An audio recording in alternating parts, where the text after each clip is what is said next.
Scavenger receptor. Scavenger ரிசெப்டாரோட வேலை என்னன்னு பார்த்தீங்கன்னா, ரெகக்னைஸ், பைண்டு, ஸ்வாலோ, ரிமூவ், இவ்வளோ தான் ஸ்கேவெஞ்சர் ரிசெப்டாரோட வேலை. இப்போ வந்து டெட் செல்ஸு, செல்லோட டெப்ரிஸு, அதுக்கப்புறம் ஆக்சிடைஸ்டு எல்டிஎல் இதெல்லாம் இருக்குல்ல, இதையெல்லாம் எடுத்துகிட்டு போயிட்டு பேகோசைட்டோசிஸ் மூலமாக என்கல்ஃப் பண்ணி அதை டெஸ்ட்ராய் பண்ணுறது தான் அதோட வேலை. இப்போ அத்திரோஸ்க்ளரோசிஸ் எடுத்துக்கிட்டிங்கன்னா, இப்போ நார்மலாக அந்த ஆக்சிடைஸ்டு எல்டிஎல் என்ன பண்ணணும்னா, இது என்கல்ஃப் பண்ணி முழுங்கிட்டு பேகோசைட்டோசிஸ் மூலமாக ஃபோம் செல்ஸாக ஃபார்ம் ஆகி பிளேக் ஃபார்மேஷன் நடக்கும் அத்திரோஸ்க்ளரோசிஸில். இப்போ வந்து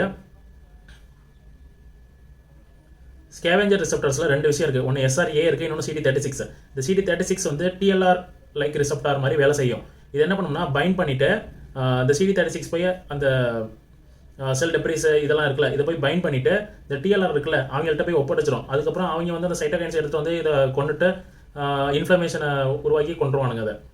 இப்போ TLR பார்த்தீங்கன்னா அது பாக்டீரியா வைரஸ் டிடெக்டர். RLRன்னு பார்த்தீங்கன்னா அது வைரல் டிடெக்டர். அதுக்கப்புறம் CLR பார்த்தீங்கன்னா மைக்ரோபியல் சுகர் டிடெக்டர். அதுக்கப்புறம் NLR பார்த்தீங்கன்னா சைட்டோபிளாஸ்மிக் டேமேஜ் டிடெக்டர். இப்போ ஸ்கேவெஞ்சர் ரிசெப்டர்னா இப்படி சிம்பிளாக எப்படி அமைச்சுக்கலாம்னு பார்த்தீங்கன்னா, இது வந்து குப்பை எடுக்கிற ஆள்னு அமைச்சுக்கோங்க.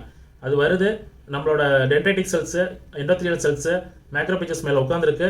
ஏதாவது செல் டெப்ரிஸு, டெட் செல்ஸ் ஏதாவது வந்துச்சு அப்படின்னா அதை எடுத்துகிட்டு போயிட்டு முழுங்கிட்டு டெஸ்ட்ராய் பண்ணிவிட்டு இப்போ நம்ம உடம்பை ப்ரொடெக்ட் பண்ணுறது தான் அதோட வேலை.